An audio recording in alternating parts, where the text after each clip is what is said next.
Hi, I'm Genevieve, and you're watching Tell Your Story. First, we'll be hearing from Robin Houston Bean, who honors her son by helping people cope with substance use disorder. I'm Robin Houston Bean. I founded the Sun Will Rise Foundation in 2015. The Sun Will Rise Foundation is a foundation that deals with addiction. We help with education, awareness, prevention. We offer some scholarships to people who are leaving detox facilities, step-down facilities, and entering sober living, and they may not have the means to get the deposit to go into the sober living, so we offer scholarships there.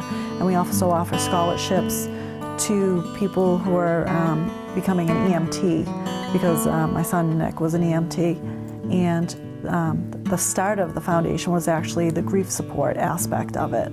So we provide grief support for people who have lost someone due to substance use disorder. I started this foundation after my son Nicholas passed from an overdose. When he passed, I didn't really have anywhere to go locally for help. I knew from hearing from other people and from the other lives lost in Braintree and Quincy, Weymouth area, that the need was here. So I started this group at the Braintree Town Hall, knowing that even if it was just me and one other person, I would help that other person know that they weren't alone, and give them some comfort and understanding. Then it kind of blossomed from there into an actual foundation. We decided we could do more with his memory than just the grief support group. So that's when we began to share his story, which is the education part of it. We talk at schools and things like that. And that has really taken off. It helps me and my family in our grief recovery to help other people and maybe stop another family from having to live the life we live. The name The Sun Will Rise came actually from Nicholas. A couple days after he passed, I found a little recovery notebook, and on the very front page it said, "Please be happy, the sun will rise." And it had a little sun on, a little primitive sun on it, and it made me really, really sad when I opened that book and saw that, because I knew that was his message to himself, that he could recover and have a happy life, like just take it day by day. And but then I reflected on it a bit, and I turned it around, and we really live our life by that motto right now, because even though he's gone, the sun is going to rise. We are going to have to live every single day without him, and even though there's days that I don't want that sun to rise and I don't want to get out of bed, but it's a good motivation. And I put the tattoo of his actual writing on my arm as a reminder, so I could look down there, and when I'm feeling like I can't really go on, I look at that and know that he would want us to. And I think it's a really beautiful thing that, the sun will rise. It's a great phrase for other people that are living with grief to understand that they can do this. So,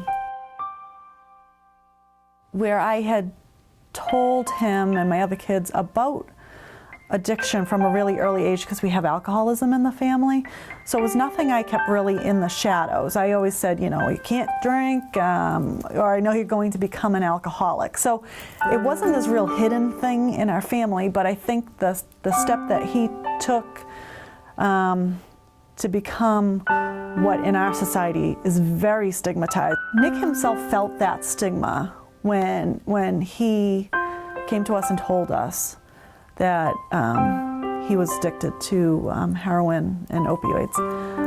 He didn't want anybody to know. He didn't want us to tell anybody. He was mad that I told my parents and my husband's parents and my sister. And he's like, "Don't tell any of your friends," which was really sad to me to know that he basically lived in a self-imposed silence, like embarrassment and everything. When he passed, in his obituary, we put he died suddenly. In hindsight, I wish we had put that he had died from substance use disorder. Shortly after that, we did a lot of discussion in the family, and I said, we are going to scream this from the rooftops, that this is Nick died from substance use disorder, and it's nothing that you should be ashamed of or hidden. It's a disease, just like heart disease, diabetes, lung cancer. These are things that can happen to people. Even if you have the best intentions not to get a disease, you can make one choice, and you end up down this road. And by us talking about it and not being embarrassed of it, I think it helps change the discussion, and I think more and more families are willing to discuss it by talking openly without embarrassment. We started the meetings in Braintree in December 2015, and we started with 8 people, and now we're up to 28 people. It's almost too many people at one time, because you need to be able to have that space to talk, and there's so many people. And we meet at the Braintree Town Hall, and they've been great in giving us the space. I'm doing this for Nick. I don't want him to have died in vain. And the more I talk about Nick, the more people know about Nick, and his life lives on that way. So maybe it's a little selfish of me that I do this, but I want everybody to know Nick. And when I get up and do the talks, I talk a lot about his personality, so that helps him, live on that way. And, my family lives in such sadness. I say to people, I have like these 2 people inside of me. I'm Robin, who can get the job done. I go to my regular job. I go do all these other things. I go, I'm bothering people up at the town hall to try to get things done. I'm on a bunch of different committees. And then I'm sad Robin, because a lot of times I get in that car and I'll cry the entire way home. And I go and I visit the cemetery every single day. And when you come home, when you lose a child suddenly that you didn't expect to die, because even though Nick had substance use disorder, I did not expect him to die at all. He was doing really well. I didn't know enough about relapse at that time to expect it, and everything was just good. He was Nick again, that happy, crazy kid. So it really tore our family apart, and I don't want anybody else to feel that way. So if I can do this and talk and talk and talk, and people will listen to my story, and I help one person, then I know we've done it. And I know I've done that so far, because I've actually gotten a few phone calls from people. And all we can do is give ourselves the best tools and give them the best tools. So take advantage of everything that the town is putting out. We're trying, as a community, to put out all these different educational programs.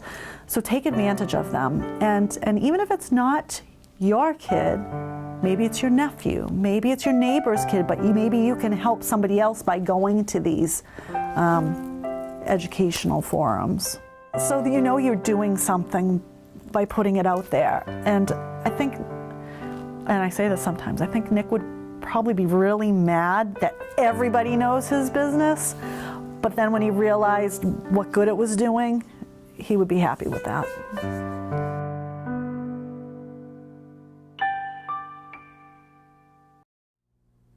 You can visit the Sun Will Rise Facebook page to learn more about this foundation. Stay tuned, we'll be right back.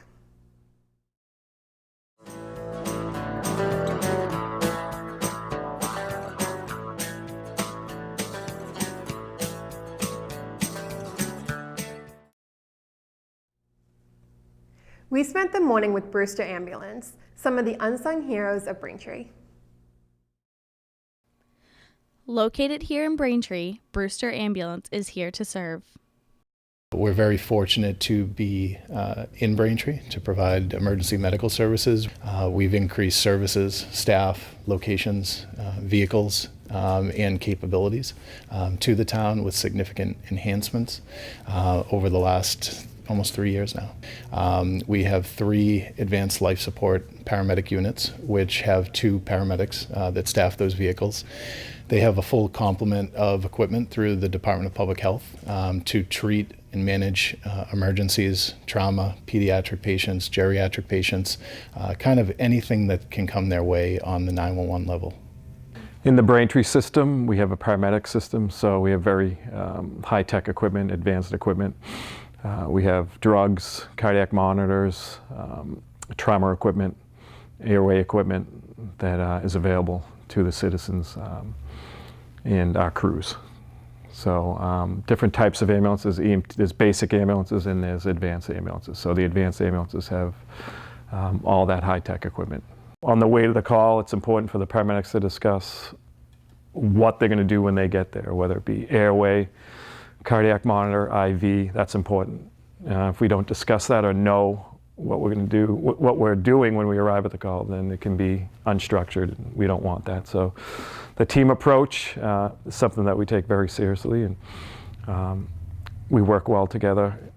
We don't even have to speak. Everyone knows their role, and things get done. And the number one priority is treating the patient and getting them to the hospital quickly.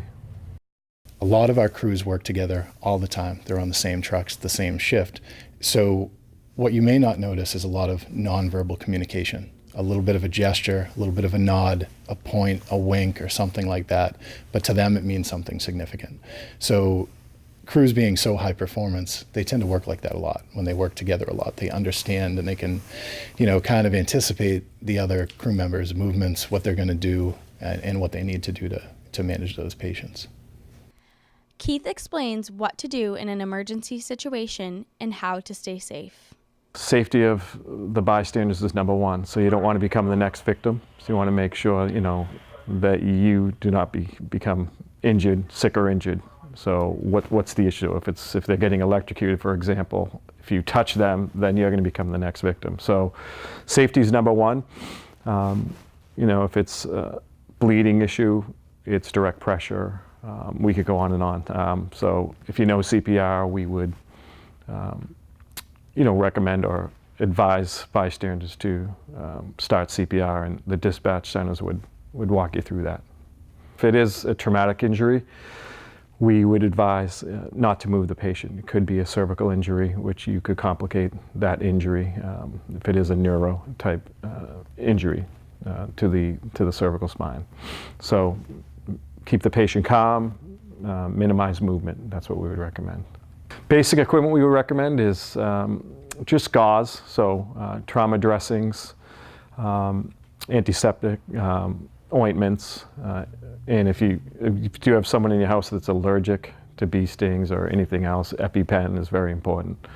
And just knowing what the access is into the 911 system. So calling 911 early, a lot of people wait, especially when it comes to cardiac events. They think it might be indigestion, and they wait. So we would recommend that, if you just don't know, if it's especially cardiac, a lot of times people wait. If you do think it's serious, call 911. As I mentioned earlier, we may not have to transport. Maybe we can determine what else it is and solve the problem from there. Chris explains Smart 911, a system that could save your life. It's an online patient profile that's filled out by the patient or the family, and they can put in their medications, allergies, history on the EMS end.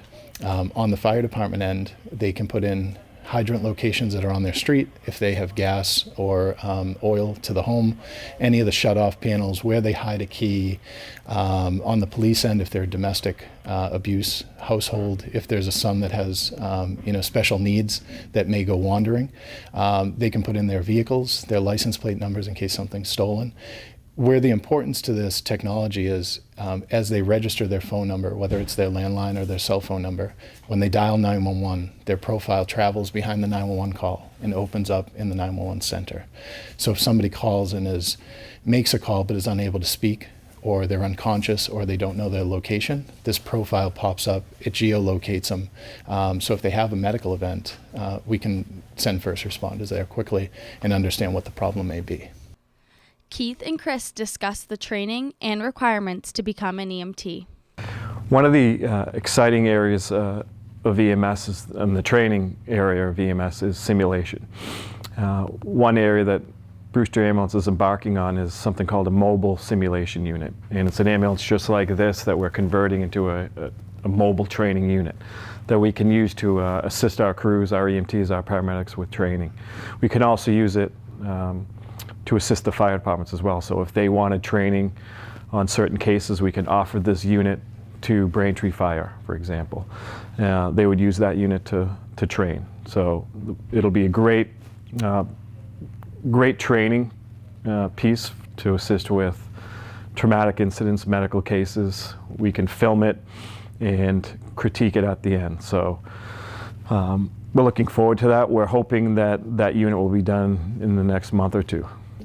So to become an EMT, you do need to have a high school diploma, and you need to be over the age of 18 to be licensed as an EMT.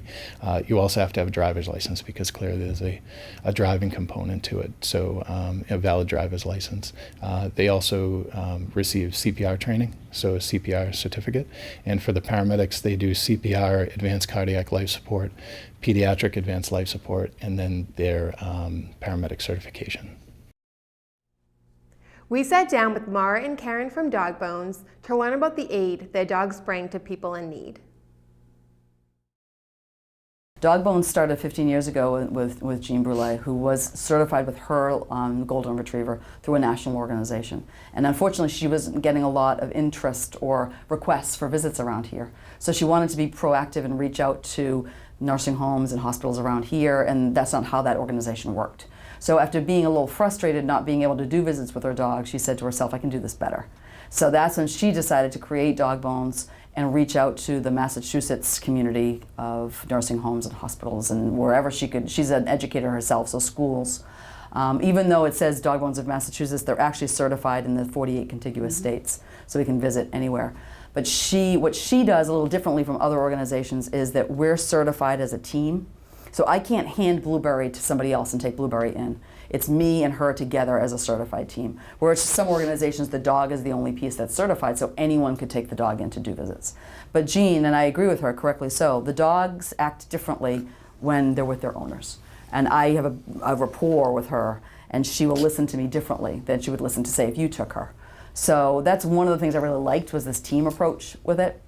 And the other was that you have such an opportunity around here to visit so many different places. And I wasn't really sure what age group I wanted to do with her.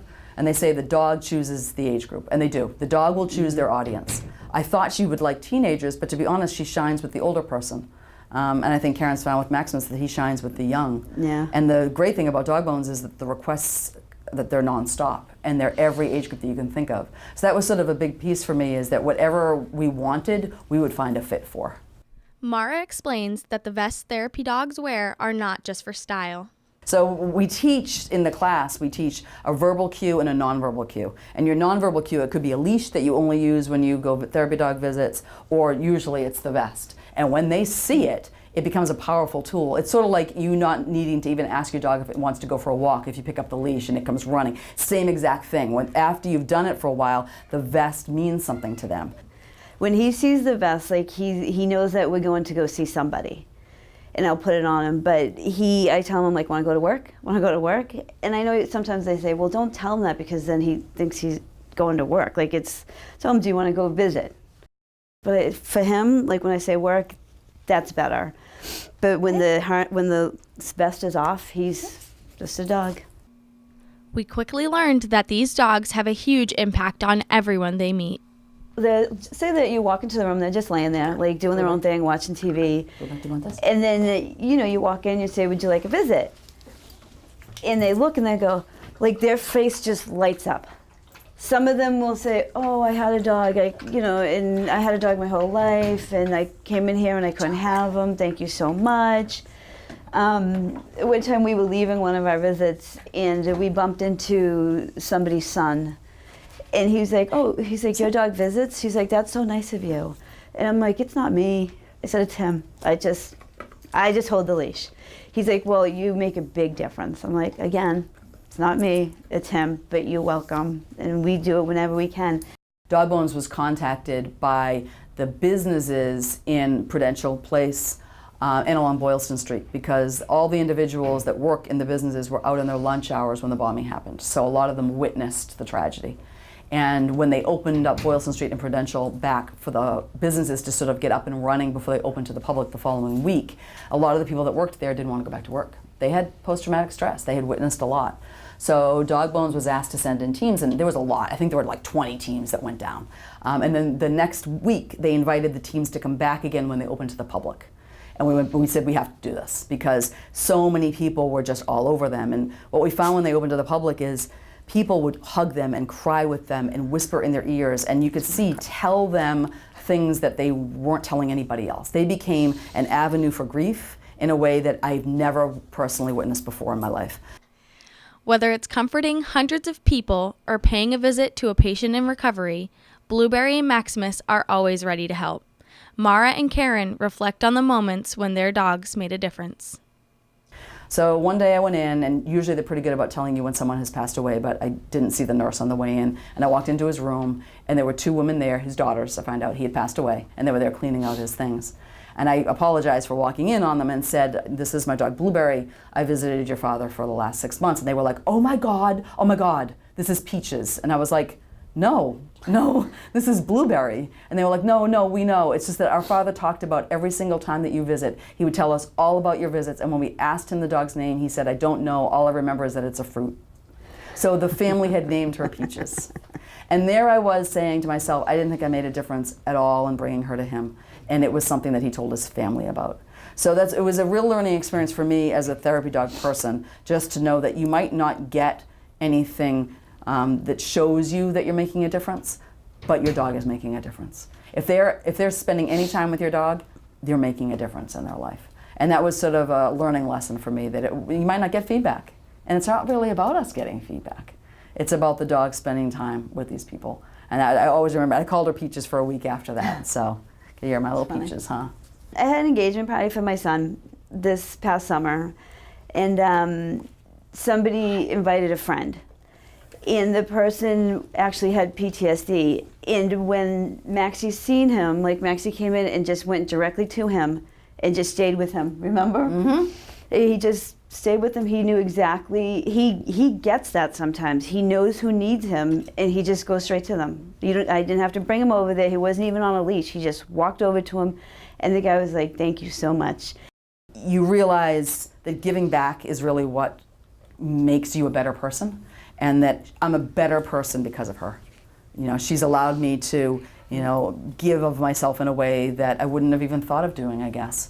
And I think I tell people all the time that giving back is going to make our society better. If I can have one person like Karen get into this field of volunteering, then that's great, because anyone that has a dog that is friendly and loves people can do this. And it allows you to do volunteer work with your dog, and there's nothing better than that. You don't have to leave him at home. You can take him with you.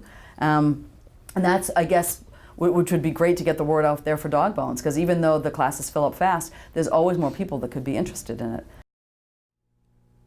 Dental hygiene is a huge part of your overall health. So here are some tips from a local dentist.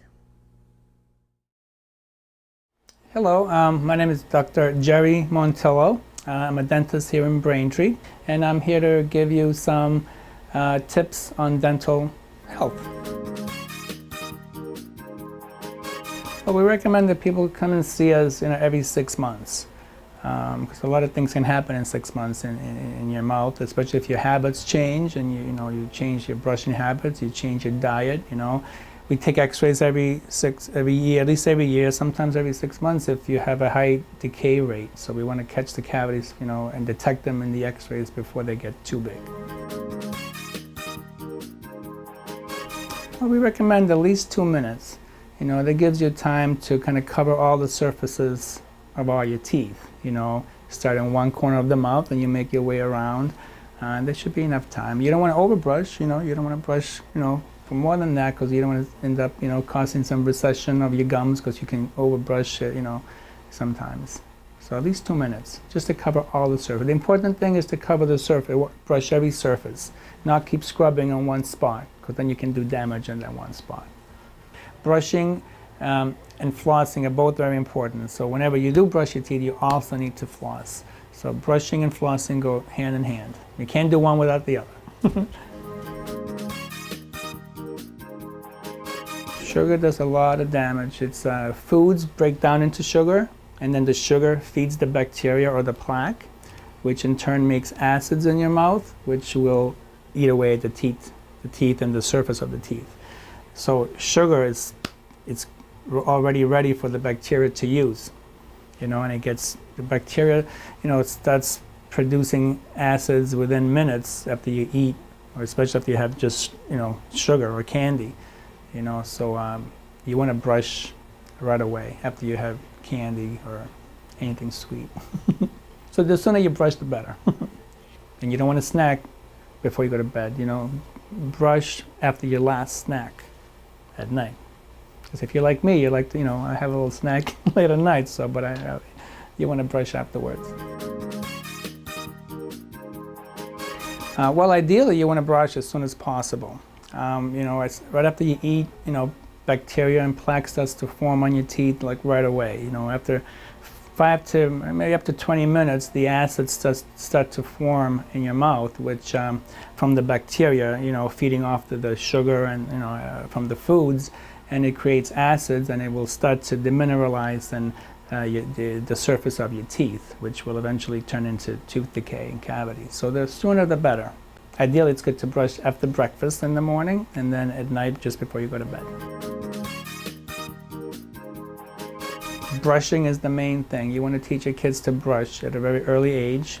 Kids get teeth in their mouth. Infants, by the time they're either 6 months old, or sometimes a little later, or sometimes a little earlier. So once the baby teeth start to come into the mouth, you want to start, keeping them clean and wiping the plaque off the baby teeth with a tissue, By the time they're a year old, you should probably bring them to the dentist so we can see how their teeth are developing, and so they get used to our office, and they're not intimidated by going to the dentist, so they, they're familiar with their surroundings, and then they get into the habit of, coming to see us every 6 months. The parents should show, by example, how they take care of their teeth. You want your child to see you and watch you, brush your own teeth. They'll mimic you, and they'll get good habits.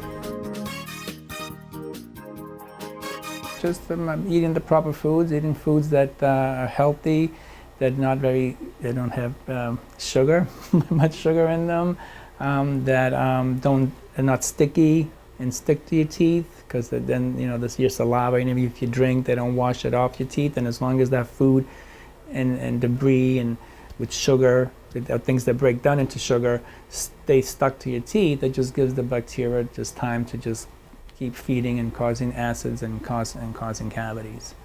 So foods like carrots or vegetables that are crunchy will help, won't stick to your teeth, and actually help kind of clean your teeth too, if you think about it.